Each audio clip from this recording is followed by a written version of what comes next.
Umdatul Ahkam karangan Al-Imam Abdul Ghani Al-Maqdisi Al-Hambali rahimahullah ta'ala.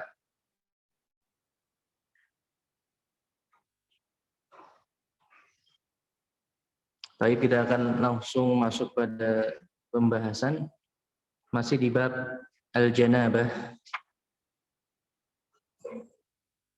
Kita akan masuk pada hadis yang ke-37.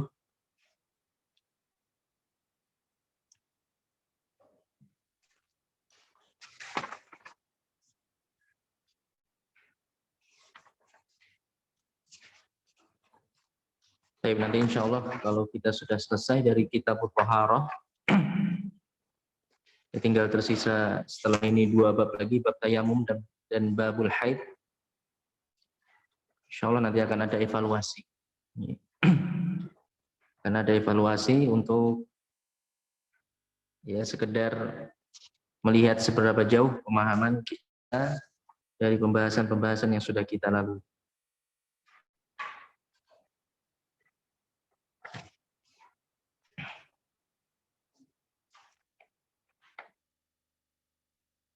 Ya, hadis yang ke-37 disebutkan di sini oleh Al-Imam Abdul Ghani Al-Maqdisi rahimahullah taala.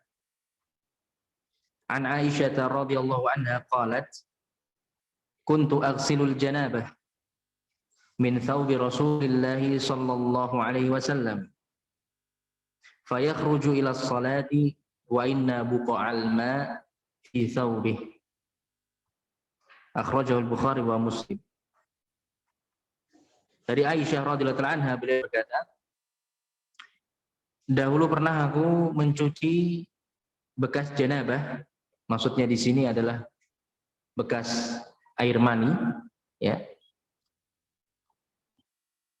Dahulu Aisyah radhiyallahu anha pernah mencuci bekas air mani dari pakaian Rasulullah sallallahu alaihi wasallam.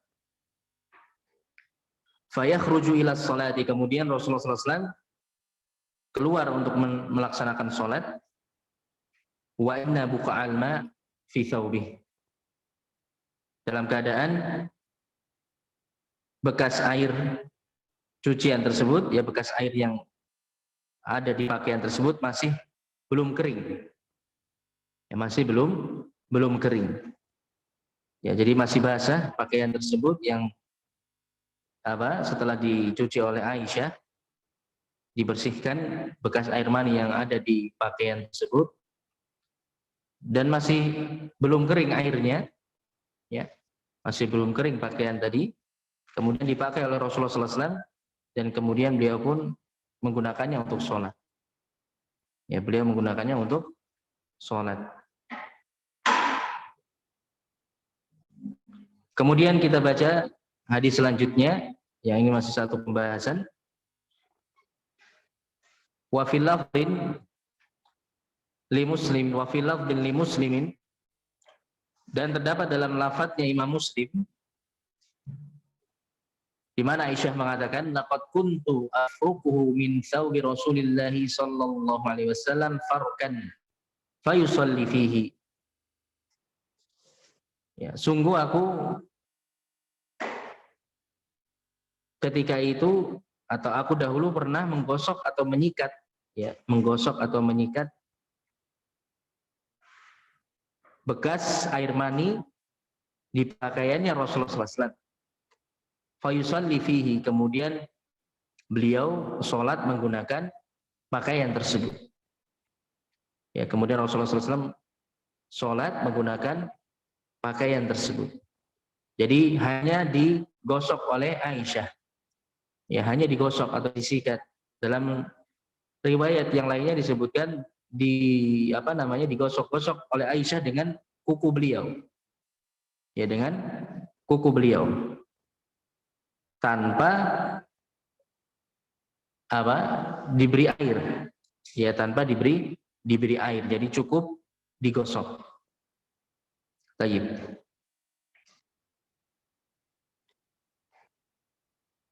Itu tadi 2 riwayat hadis terkait dengan pembahasan seputar air mani. Ya. Jadi bekas janabah yang dimaksudkan di sini adalah air mani. Maka pembahasan dalam dua hadis ini terkait dengan hukum dari air mani. Apakah air mani itu suci ataukah najis? Ya.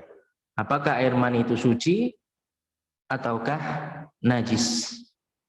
Nah, itu pembahasan utama dari dua hadis ini. Baik. Kalau kita lihat di sini, faidah-faidah yang disebutkan, di antaranya yang pertama, akhadhal ulama min hadzal hadits al-bahth fi najasatil mani wa taharatihi. Ya, para ulama mereka membahas terkait dengan hadis-hadis tadi tentang najis atau tidaknya air mani. Ya, najis atau tidaknya air mani. Apakah air mani tersebut najis ataukah suci? Baik. Fadhahaba Malik wa Abu Hanifah ila najasatil mani. Adapun pendapatnya Imam Malik dan pendapatnya Imam Abu Hanifah menyatakan air mani itu najis. Menyatakan air mani itu najis. Ya. Adapun wadhahab Syafi'i wa Ahmad ila taharatil mani. Adapun Imam Syafi'i dan Imam Ahmad berpendapat bahwasanya air mani itu suci. Ya, jadi dua mazhab menyatakan air mani itu najis, dua mazhab yang lainnya menyatakan air mani itu suci. Mana pendapat yang lebih kuat? Wallahu a'lam. Pendapat yang nampak bagi kami bahwasanya pendapat yang lebih kuat adalah pendapat Imam Asy-Syafi'i dan juga Imam Ahmad rahimahumullahu taala. Dan ini juga pendapatnya Imam Ibnu Hazm Al-Andalusi dan juga pendapatnya para ahlul hadis, ya, para ashabul hadis, ulama-ulama ahli hadis. Dan juga ini pendapat yang dipakai oleh Syekhul Islam Ibnu Taimiyah rahimahumullahu taala dan yang selain beliau. Ya, jadi kebanyakan ulama atau lebih banyak ulama yang berpendapat bahwasannya air mani itu suci. Ya, air mani itu suci, dan wallahu alam ini pendapat yang lebih kuat. Di antara indikasi atau di antara perkara-perkara yang menguatkan pendapat ini, di antaranya terkait dengan riwayatnya Imam Muslim tadi, ya, terkait dengan riwayatnya Imam Muslim, bahwasannya Aisyah hanya menghilangkan bekas air mani yang ada di pakaiannya Rasulullah dengan disikat atau digosok. Ini ketika keadaannya sudah mengering. Ya, ketika keadaannya sudah mengering. Ketika bekas air mani tersebut sudah mengering, jadi digosok oleh Aisyah. Ya. Tanpa air. Ya, tanpa dicuci. Ini menunjukkan bahwasannya air mani itu tidak najis. Ya, kalau seandainya air mani itu najis, dia dicuci oleh Aisyah. Ya. Maka terdapat riwayat yang sahih terkait dengan Aisyah hanya menggosok bekas air mani yang sudah kering di pakaiannya Rasulullah. Kemudian setelahnya Rasulullah menggunakan pakaian tersebut untuk sholat, maka ini menunjukkan bahwasannya air mani itu suci. Ya, karena Aisyah tidak mencucinya. Ya, Aisyah tidak mencucinya, cukup digosok. Baik.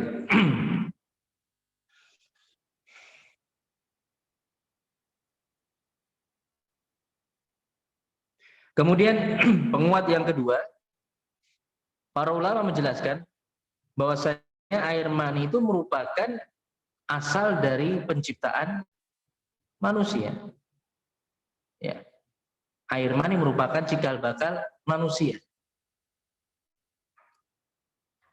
Maka sudah seharusnya bahwasanya air mani tersebut sesuatu yang suci, bukan sesuatu yang najis. Karena Allah Subhanahu wa taala telah memuliakan dan mensucikan Bani Adam. Ya. Maka tentunya secara akal yang lebih pantas bahwasanya air mani itu adalah suci. Ya, karena air mani itu merupakan cikal bakal penciptaan manusia. Baik. Ini ada kisah yang menarik terkait dengan hal ini. Ya. Pernah Al-Imam Ibnu Aqil rahimahullah taala, Imam Ibnu Aqil Al-Baghdadi Al-Hambali rahimahullah taala, beliau salah seorang ulama madhab Hambali yang terkenal. Beliau pernah menulis kitab yang berjudul Al-Funun, yang mana kitab ini merupakan kitab yang paling tebal yang pernah ditulis. Kira-kira berapa jilid? Berapa jilid kira-kira? Kita kalau lihat kitab-kitab tebal kan ada yang sampai puluhan jilid, ya. Ada sampai 50-an jilid. Ini kitab Al-Funun Ibnu Aqil, Imam Ibnu Aqil rahimahullah taala, ada sekitar 400 jilid. 400 jilid. Masya Allah. Dan para ulama sepakat ini merupakan kitab yang paling tebal yang pernah ditulis oleh seseorang. Baik. Imam Ibnu Aqil rahimahullah taala, pernah beliau berdebat dengan seseorang terkait dengan status air mani, apakah najis atau apakah najis atau suci. Maka Imam Ibnu Aqil beliau berpendapat air mani itu suci.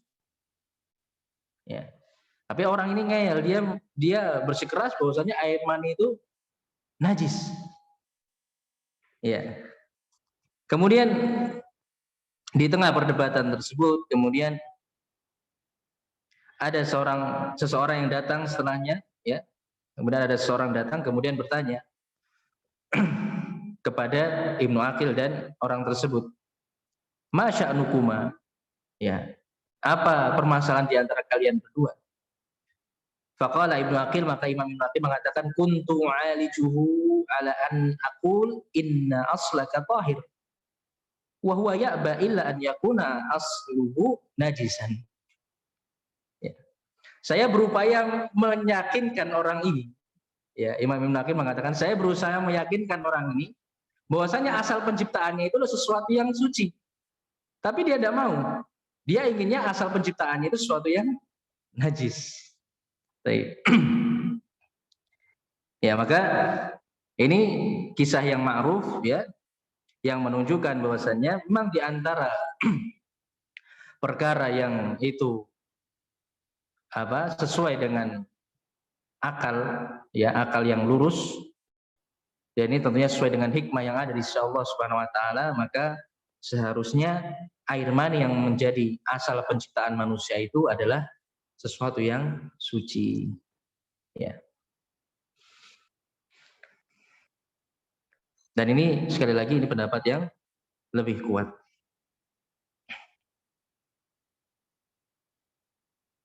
Ya, jadi itu tadi, kalau ada yang berpendapat air mani itu najis, bawakan kisah ini, ya. Sampaikan, kalau begitu berarti asal penciptaan antum najis. Tapi memang ini khilaf yang muktabar, ya, khilaf yang diakui di antara para ulama. Tapi sekali lagi kita tentunya ketika ada khilaf di antara para ulama, kita berupaya mencari pendapat yang lebih kuat. Kemudian ada penguat lainnya, bahwasanya tidak pernah ada di dalam riwayat yang menyebutkan bahwasanya Rasulullah SAW memerintahkan untuk mencuci bekas air mani. Ya, tidak didapatkan riwayat yang menunjukkan bahwasanya Rasulullah SAW memerintahkan mencuci bekas air mani dan memerintahkan untuk berhati-hati atau menjaga diri dari air mani. Ya, kalau seandainya air mani itu najis, maka Rasulullah SAW tentunya pernah memerintahkan untuk mencuci bekas air mani tersebut. Kalau mengenai pakaian, ya, ataupun mengenai badan, ya. Tapi tidak pernah disebutkan. Dan juga tidak pernah ada perintah dari Rasulullah SAW untuk menjaga diri dari air mani. Tidak sebagaimana perintah Rasulullah SAW untuk menjaga diri dari air kencing misalnya, yang jelas najis. Ya. Maka ini menunjukkan bahwasannya air mani itu tidak najis. Ya. Air mani itu tidak najis. Kalau seandainya najis, tentunya sudah dijelaskan oleh Rasulullah SAW dan beliau perintahkan untuk dicuci. Baik. Adapun kalau terkait dengan riwayat yang pertama tadi, ya, riwayat yang pertama tadi bahwasanya Aisyah mencuci bekas air mani yang ada di pakaian Rasulullah SAW, maka para ulama yang berpendapat bahwasanya air mani itu suci menjawab terkait dengan hadis ini, ya, bahwasanya Aisyah mencuci bekas air mani yang ada di pakaian Rasulullah. Mereka mengatakan bahwasanya ketika Aisyah mencuci bekas air mani yang ada di pakaian Rasulullah SAW, ini tidak menunjukkan bahwasanya air mani itu najis. Sebagaimana kalau seorang ada misalnya bekas air ingus, misalnya bekas ingus yang ada di pakaiannya, kalau memang itu perlu dicuci ya dicuci biasa. Atau bekas ludah, misalnya air ludah mengenai pakaian, dicuci, diberi air, dihilangkan dengan air ketika masih basah, ya tidak masalah, ya tidak masalah, ya hanya sekedar Aisyah mencuci bekas air mani yang ada pada pakaian Rasulullah.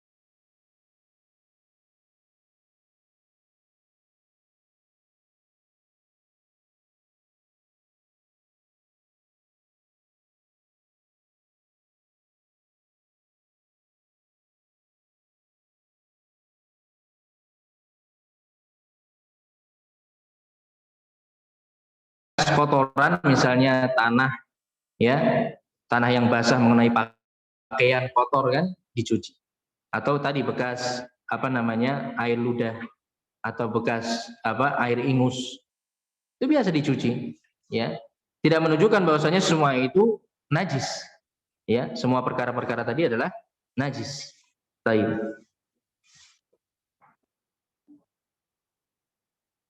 Maka sekali lagi pendapat yang kuat adalah pendapat yang menyatakan bahwasanya air mani itu suci. Wallahu a'lam bishawab.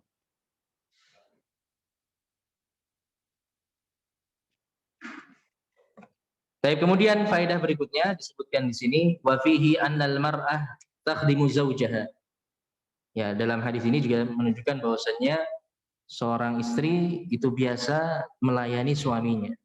Ya, melayani suaminya dalam perkara-perkara yang ini tentunya ma'ruf, ini suatu hal yang ma'ruf, ini termasuk bentuk pelayanan istri kepada suaminya. Termasuk tadi Aisyah mencuci pakaian Rasulullah Shallallahu Alaihi Wasallam. Maka ini diantara bentuk muasyarah bil ma'ruf, ya bentuk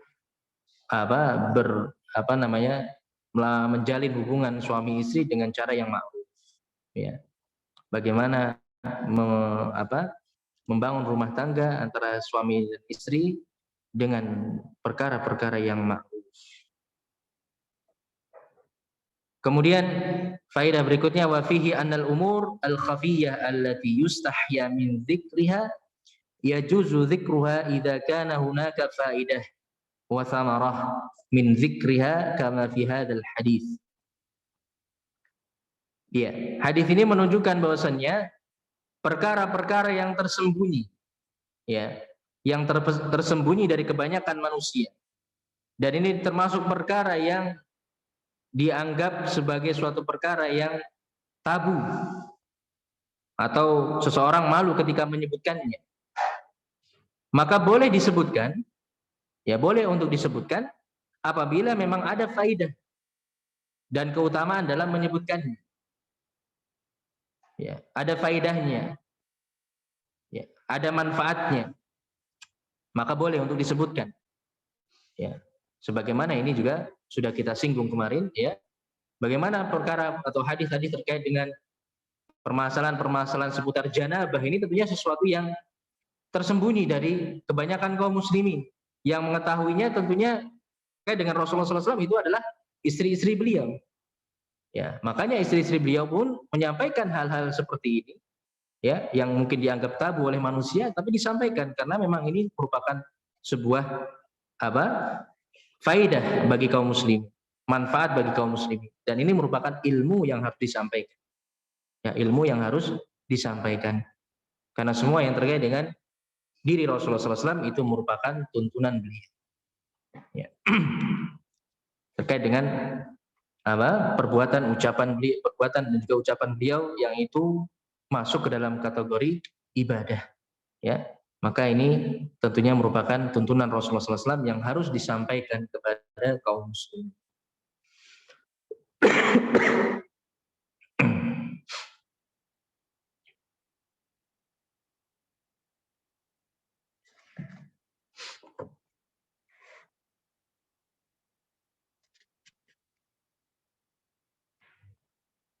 Ya, jadi kesimpulannya terkait dengan air mani, ya, maka hukum air mani adalah suci, akan tapi tentunya kita dianjurkan untuk membersihkan bekasnya apabila terkena pakaian maupun terkena tubuh.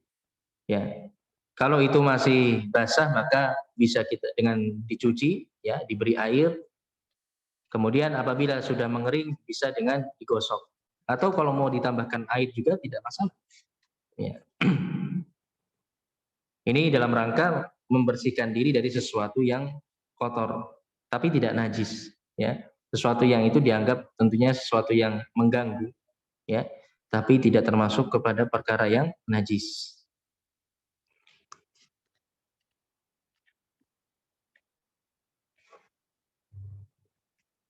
Kemudian kita lanjut hadis berikutnya, hadis yang ke-39. An Abi Hurairah radhiyallahu anhu, anna Nabiy sallallahu alaihi wasallam qala, "Idza jalasa baina su'abiha al-arba' thumma jahadaha faqad wajaba al-ghuslu." Wa fi lafdhin wa in lam yunzil.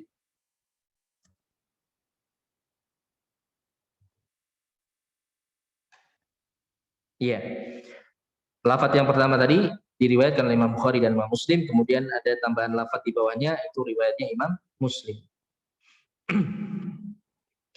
Dari Abu Hurairah radhiyallahu anhu bahwasanya Nabi Muhammad SAW bersabda, apabila salah seorang di antara kalian, apabila seorang laki-laki, ya, sudah duduk di antara 4 bagian tubuh wanita, ya, maksudnya 2 tangan dan kedua kakinya, ya, tsumma jahadaha, kemudian laki tersebut bersungguh-sungguh terhadap istrinya. Ini kinayah dari Rasulullah SAW. Ya, ini kinayah dari beliau untuk mewakili perkara jima. Ya, ini kinayah, bentuk kinayah, ungkapan dari Rasulullah SAW. Ya, jadi beliau tidak langsung menggunakan lafaz yang menunjukkan langsung perkara tersebut, tapi beliau gunakan lafaz-lafaz yang lainnya yang menunjukkan akan hal tersebut, menunjukkan akan jima, ya, hubungan suami istri. Ya, ini termasuk bentuk kinayah.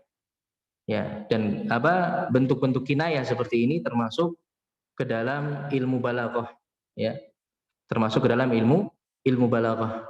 Ya, salah satu cabang ilmu bahasa, ya, dan ini termasuk ilmu yang apabila kita mempelajarinya kita akan mengetahui bagaimana dalamnya bahasa yang digunakan di dalam Al-Qur'an maupun di dalam hadis-hadis Rasulullah sallallahu alaihi wasallam. Ya. Jadi ketika seorang dia menyampaikan ucapan, menyampaikan kalam dalam bahasa Arab dengan memenuhi kriteria balaghah, maka dia orang yang fasih dalam berbahasa Arab dan memiliki kedalaman dalam bahasa Arab. Ya. Dan tentunya Rasulullah SAW beliau diberi keistimewaan oleh Allah Subhanahu Wa Taala dengan jawami'ul kalim. Ya, jawami'ul kalim, di mana ucapan atau perkataan-perkataan yang beliau sampaikan itu kerap kali dengan lafadz yang lafadz yang pendek tapi kandungannya luas, ya, kandungannya luas, dan juga lafadz-lafadz yang digunakan itu mengandung unsur balaghah, ya. Maka di sini Rasulullah SAW, dan ini merupakan kebiasaan beliau, ya, beliau ketika menyampaikan sesuatu perkara yang itu mungkin dianggap tabu, ya, sesuatu yang tidak pantas kalau disebutkan secara langsung, kurang pantas kalau disebutkan secara langsung, maka beliau menggunakan kinayah, ya, beliau menggunakan kinayah ataupun majas, ya, perumpamaan. Maka maksudnya di sini apabila seorang laki-laki, ya, sudah mengumpuli istrinya, faqad wajabal ghuslu, maka dia sudah wajib mandi, wajib mandi. Dan disebutkan dalam riwayat Imam Muslim, wa in lam yunzil, walaupun tidak keluar air mani, ya, walaupun tidak sampai keluar air mani, ya. Jadi hanya sekedar dukhul, ya, hanya sekedar dukhul, masuknya kemaluan laki-laki, kemaluan perempuan, ini sudah menjadi salah satu sebab wajibnya mandi, ya, wajibnya mandi. Jadi tidak harus sampai keluar air mani, ya. Baik. Ikhwani wa akhwati fillah rahimani wa rahimakumullah. Maka beberapa faedah yang bisa kita ambil dari hadis ini. Yang pertama, al-jima' yujibul ghusla walau lam yujad inzalun. Maka jima' itu sudah mewajibkan mandi walaupun tidak sampai keluar air mani. Ya, istilahnya tidak sampai orgasme. Ya. Maka itu sudah mewajibkan mandi. Ya. Jadi iltiqaul khitanain, ya, bertemunya dua khitan itu sudah menjadi sebab wajibnya mandi.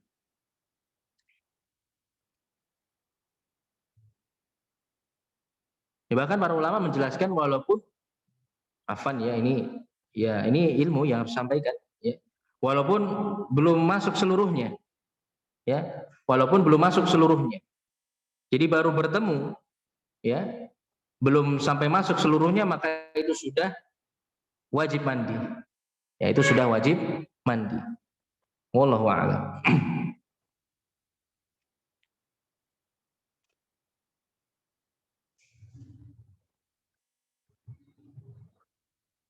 Baik. Kemudian faedah berikutnya, anal ahkam asy-syar'iyyah yanbaghi idharuha wa isharuha. Hukum-hukum syar'i itu sudah selayaknya disampaikan, dia ditampakkan dan disampaikan, disebarluaskan. Ya. Walaupun terkait dengan perkara-perkara seperti ini, tapi bagaimanapun ini termasuk hukum syar'i yang harus disampaikan. Ya.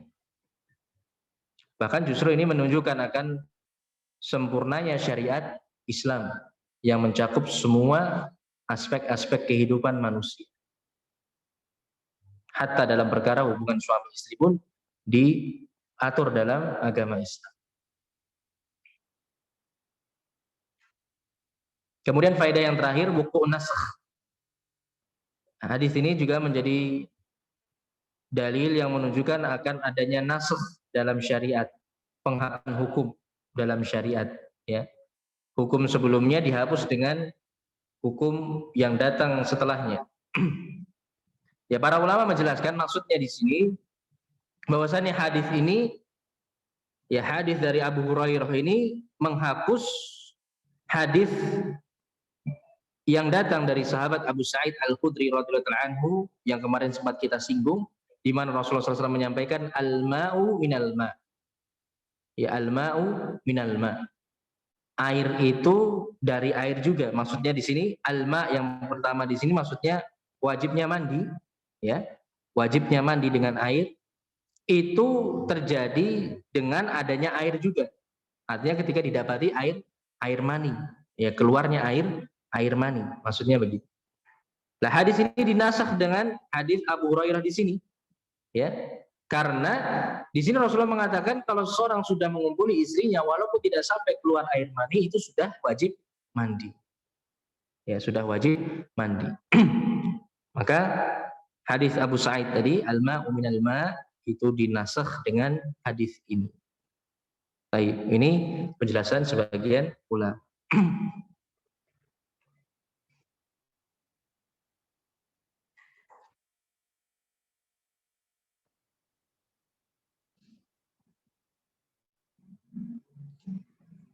Baik, ikhwani wa akhwati fillah rahimani wa rahimakumullah. Jadi kesimpulannya bahwasannya bertemunya dua khitan, ya, bertemunya dua khitan yaitu kemaluan laki-laki dan kemaluan perempuan ini sudah menyebabkan wajibnya mandi. Ya, sudah menyebabkan wajibnya mandi walaupun tidak sampai keluar air mani.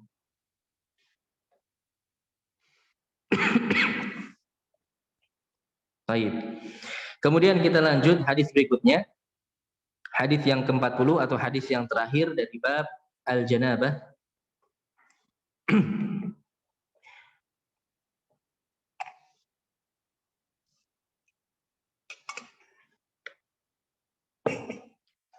An Abi Ja'far Muhammad ibnu Ali ibnu Husain ibni Ali ibn Abi Talib radhiyallahu anhum annahu kana huwa wa abuhu 'inda Jabir ibn Abdullah radhiyallahu anhuma wa 'indahu qaumun fasa'aluhu 'anil ghusli faqala sa'un yakfika faqala rajulun ma yakfini faqala Jabir kana yakfi man huwa awfa minka sya'ran wa khairan minka yuridu Rasulullah sallallahu alaihi wasallam thumma ammana fi thawbin.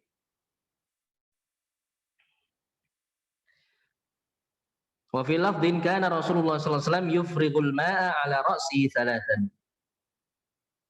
Ar-rajul alladhi qala ma yakfini huwa al-Hasan ibn Muhammad ibn Ali ibn Abi Talib abuhu ibnul Hanafiyah.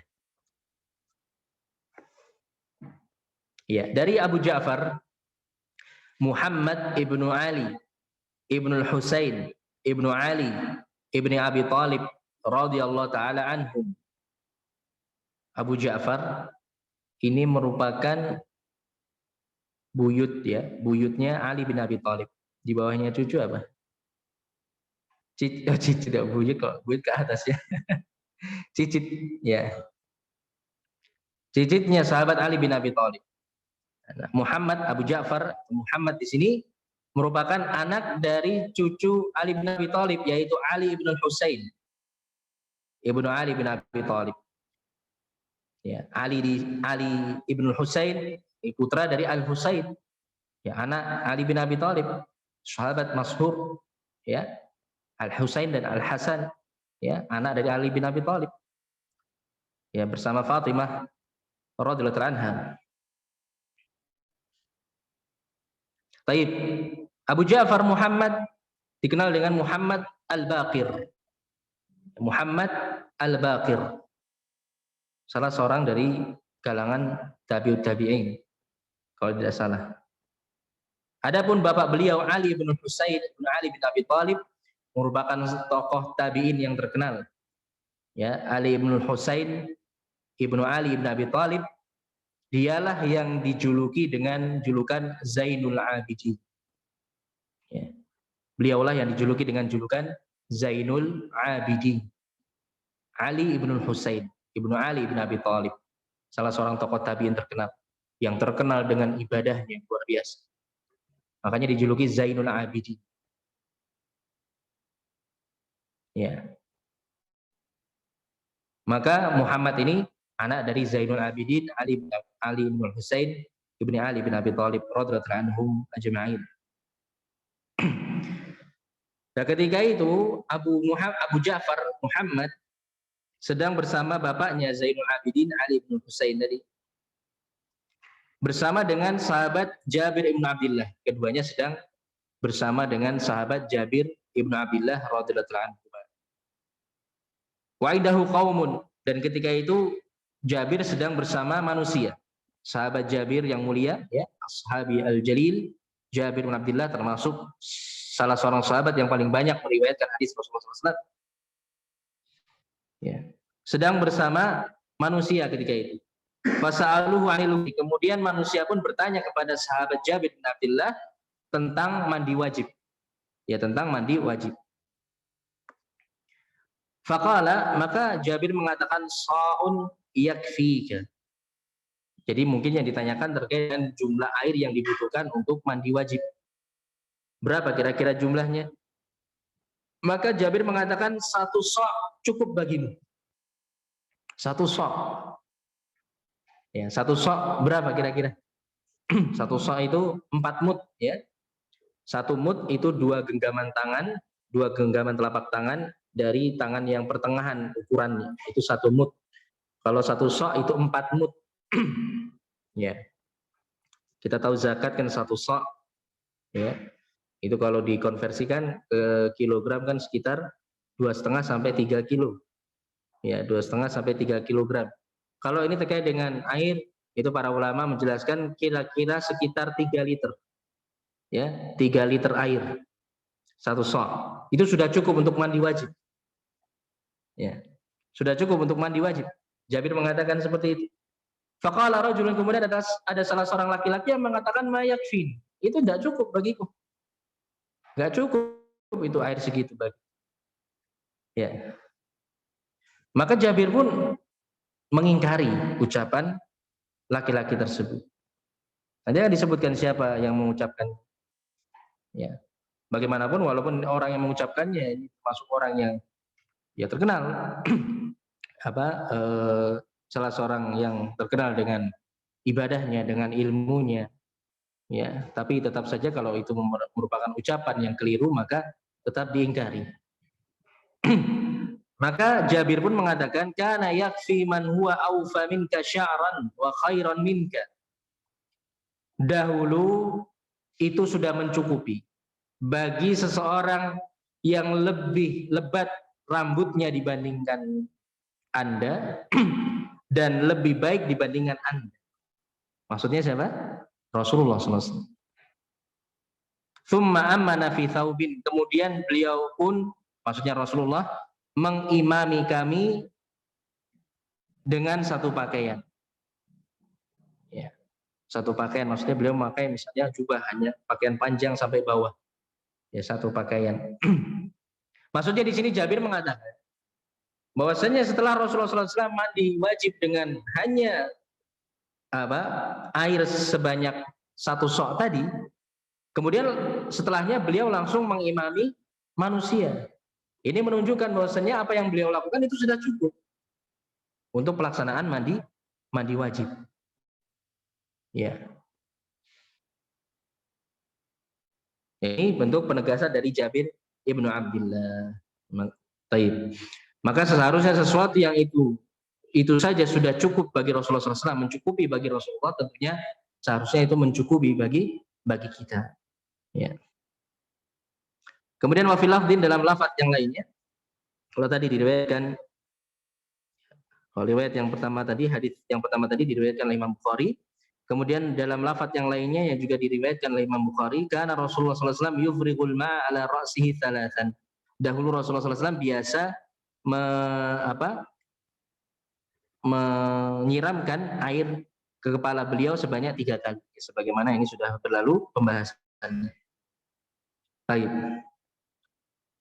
Jadi itu air 1 sa' tadi sekitar kurang lebih 3 liter tadi, itu sudah bisa beliau gunakan untuk menyiram air beliau, menyiramkan air ke kepala beliau sebanyak 3 kali. Setelahnya beliau gunakan untuk menyiram bagian tubuh beliau yang lain, seluruh badan beliau. Itu sudah cukup dengan 1 sa' air. Baik. Kemudian ar-rajulul ladzi qala ma yakfini huwal Hasan ibnu Muhammad ibnu Ali bin Abi Thalib abuhu ibnul Hanafiyah. Ya. Orang yang mengatakan ma yakfini tadi bernama Al-Hasan ibnu Muhammad ibnu Ali bin Abi Thalib. Ya, masih juga keluarganya sahabat Ali bin Abi Thalib. Anak dari Muhammad. Ya, Muhammad ini salah satu anak juga dari Ali bin Abi Thalib. Muhammad punya anak namanya Al-Hasan, dan Al-Hasan inilah yang mengucapkan ucapan tersebut. Ya. Jadi masih kerabatnya Abu Ja'far tadi masih kerabatnya Muhammad ibnu Ali ibnu Husain ibnu Ali bin Abi Thalib. Ya, Al Hasan ibnu Muhammad, dan bapak beliau di sini Muhammad ibnul Hanafiyah, terkenal dengan nama Muhammad ibnul Hanafiyah. Radhiyallahu anhum ajma'in. Taib. Jamaah sekalian rahimani wa rahimakumullah, beberapa faedah yang bisa kita dapatkan dari hadis ini. Yang pertama disebutkan di sini yusahabbu al-mubahatsah fil ilm wa tadarusihi. Dianjurkan kita untuk mencari ilmu, ya bertanya kepada orang yang berilmu, sebagaimana tadi kaum muslimin bertanya kepada Jabir ibnu Abdullah, salah seorang sahabat yang mulia. Ya, tentunya manusia ketika itu memanfaatkan siapapun para sahabat yang masih hidup, ya, untuk tempat bertanya tentang permasalahan-permasalahan agama. Apalagi Jabir termasuk sahabat yang paling banyak meriwayatkan hadis Rasulullah SAW. Kemudian faedah yang kedua, hujjiyatul af'al an-nabawiyah. Hadis ini menunjukkan perbuatan Nabi itu merupakan hujjah. Ya, perbuatan Nabi merupakan hujjah. Artinya perbuatan Nabi itu juga termasuk syariat. Kalau terkait dengan ibadah, ya, kalau terkait dengan perkara-perkara ibadah.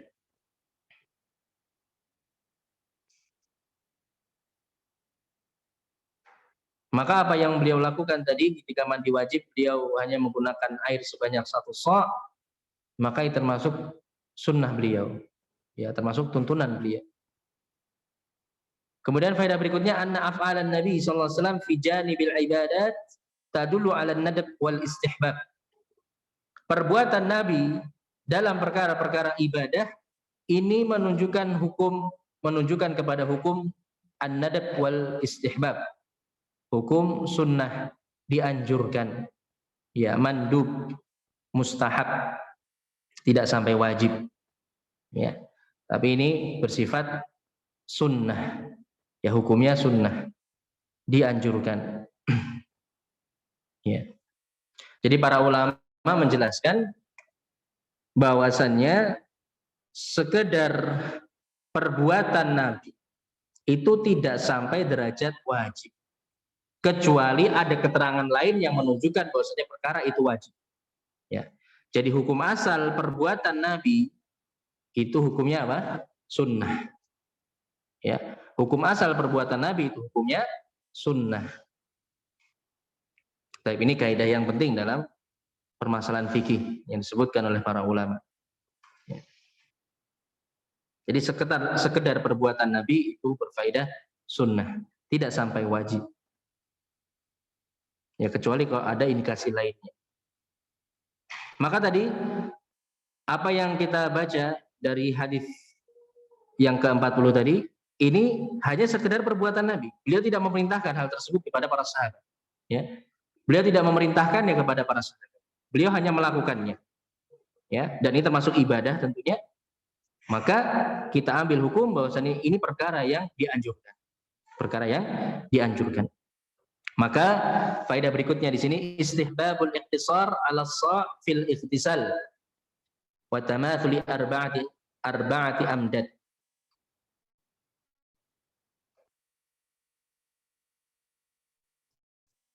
Dianjurkan mencukupkan mandi wajib dengan air sebanyak 1 sa', sekitar 3 liter tadi ya.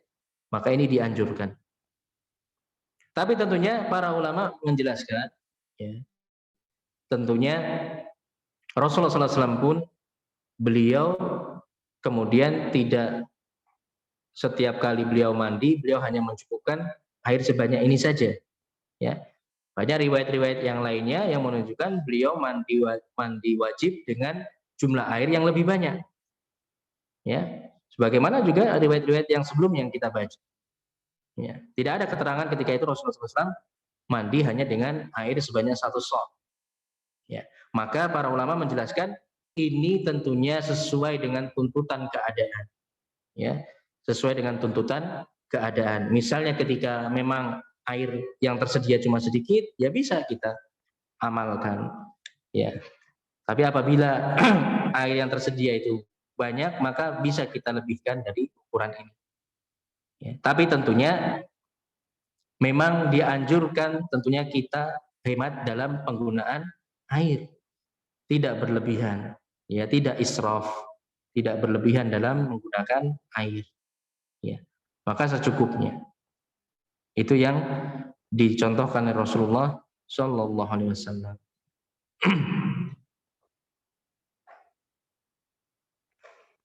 Jadi para ulama menjelaskan ukuran minimal, ya, jumlah air yang digunakan untuk mandi wajib yang itu sudah mencukupi adalah 1 shot.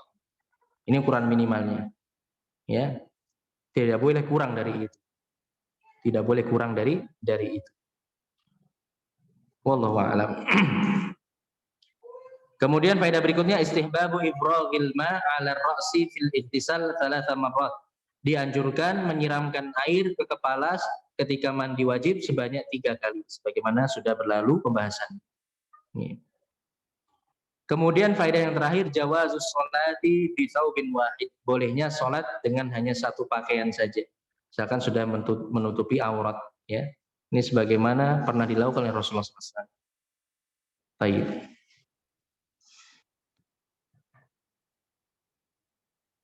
Ya, ini untuk laki-laki tentunya, ya, terkait dengan laki-laki. Kalau perempuan saya kira sulit kalau hanya dengan 1 pakaian. Ya.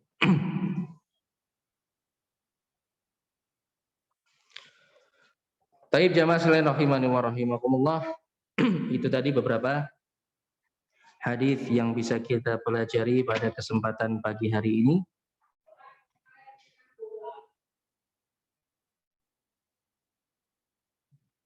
Dengan ini alhamdulillah selesai pembahasan kita dari bab al-janabah. Insyaallah nanti pertemuan berikutnya kita akan lanjut bab at-tayammum.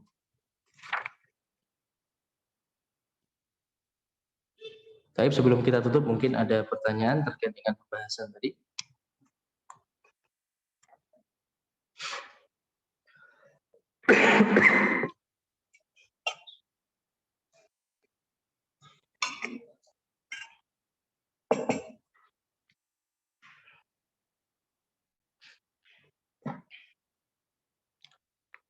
Yang akhwat kalau mau bertanya silahkan lewat kertas seperti biasa.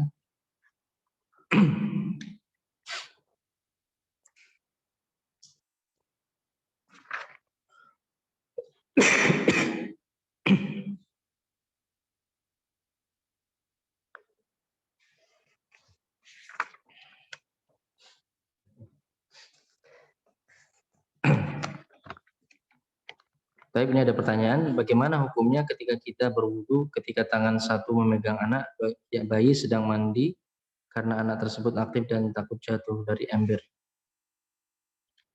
Ya, jadi bagaimana hukumnya ketika kita berwudu ketika tangan satu memegang anak, ya, yang sedang mandi. Mungkin anaknya sedang mandi dalam ember gitu, ya. Dan sambil memegangi anaknya tadi supaya tidak jatuh. Baik, maka kalau seperti ini wallahu alam tidak masalah, ya. Soalnya termasuk perkara yang tidak menyebabkan wudunya tidak sah. Ya, tetap ini perkara yang tidak mempengaruhi sah atau tidaknya wudu yang dia lakukan. Ya, asalkan tadi tentunya tangannya digunakan untuk memegang anaknya tadi, kemudian nanti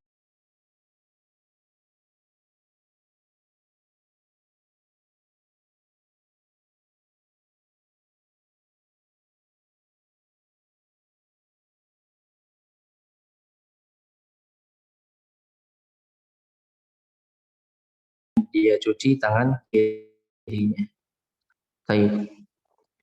Ya, ini insya Allah masih tetap sah wudunya. Wallahu a'lam.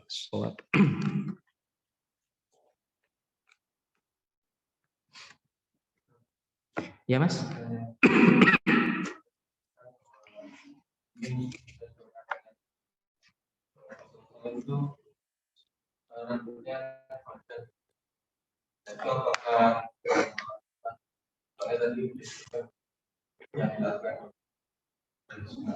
Iya. Baik, tadi saya mengatakan apa yang beliau lakukan maupun apa yang beliau ucapkan dalam perkara ibadah itu adalah tuntunan beliau, sunnah beliau, ya. Itu sesuatu yang diwajibkan bagi kita untuk kita jadikan sebagai tuntunan dalam beragama. Masalah hukumnya berbeda-beda, ya, ada yang sunnah, ada yang wajib. Terkait dengan keadaan beliau, ya, termasuk rambut itu kan termasuk hay'ah beliau atau sifat beliau, keadaan beliau, ya kan? Bukan perbuatan kan? Bukan perbuatan, bukan ucapan, tapi keadaan fisik beliau, ya. Beliau memiliki rambut yang panjang atau beliau berjalan dengan tegap, ya. Ini diantara keadaan beliau, ya. Maka para ulama menjelaskan semua keadaan beliau, cara jalan beliau, rambut beliau, atau bagaimana bentuk fisik beliau, ya, itu semua kalau tidak terkait dengan perkara ibadah, maka hukumnya mubah, ya, tidak sampai kepada sunnah, tidak sampai kepada sunnah. Maka wallahu alam, yang saya kuatkan adalah bahwasannya terkait dengan rambut, ya, rambut beliau yang panjang, bahkan disebutkan sampai pundak, ya, sampai pundak beliau.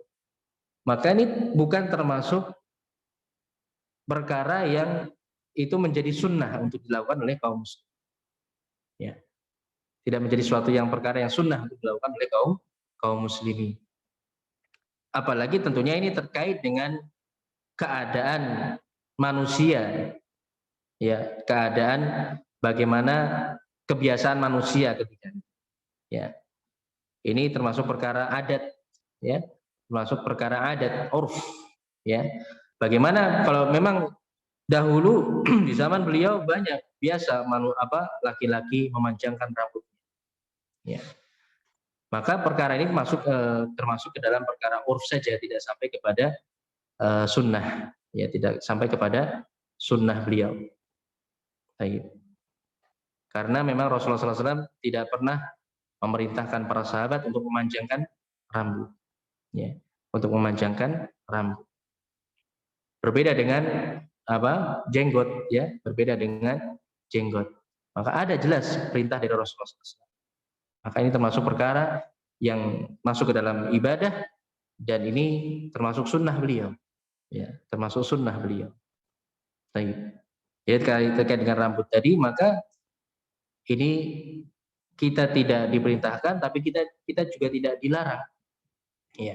Dan hendaknya kita menyesuaikan urf tadi, ya. Kalau di tempat kita itu biasa laki-laki memanjangkan rambut, silakan, ya, silakan memanjangkan rambut. Tapi kalau misalnya di di tempat kita laki-laki yang memanjangkan rambut itu dipandang negatif, ya, kurang rapi atau kurang baik atau yang lainnya, maka hendaknya kita tinggalkan. Ya, hendaknya kita tinggalkan. Ya. Ya, ini yang banyak disalahpahami bahwasanya itu termasuk sunnah, itu yang perlu dikritik, perlu diperhatikan di situ. Ya, perlu dibahas lebih lanjut. Apakah memanjangkan rambut ini termasuk sunnah? Hanya karena Rasulullah SAW rambutnya panjang. Ya. Terkait dengan cara jalan beliau juga, beliau berjalan tegap seperti orang yang turun dari tempat yang tinggi. Ya, kan tegap gitu. Apakah ini juga sunnah? Ya, tata cara berjalan seperti itu. Beliau berjalan juga dengan cepat, tapi tidak buru-buru. Ya, ini semua terkait dengan hay'ah beliau, keadaan beliau. Ya, apa yang ada pada diri beliau. Ya, maka ini tadi hukum asalnya mubah. Hukum asalnya mubah, tidak sampai kepada sunnah. Ya, tidak sampai kepada sunnah. Wallahu taala a'lamu bissawab.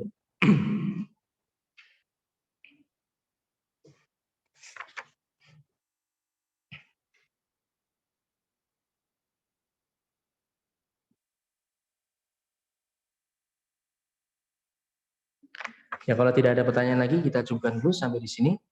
Insya Allah nanti kita lanjutkan pertemuan berikutnya, kita masuk bab at-tayammum. Setelah itu bab al-haid. Dengannya selesai kita dari kitab at-taharah, kemudian kita lanjut kitab as-salat. Ya, sekali lagi saya sampaikan nanti selesai Kitab Thaharah silahkan di murojaah materinya nggih. Nanti insya Allah akan ada evaluasi.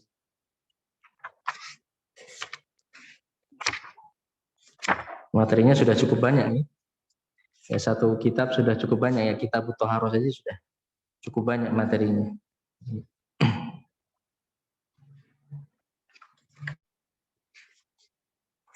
Tidak saya wajibkan menghafal hadisnya, gitu. Tapi kalau mau dihafal silahkan. Baik. Nah, tentunya lebih bagus kalau dihafalkan.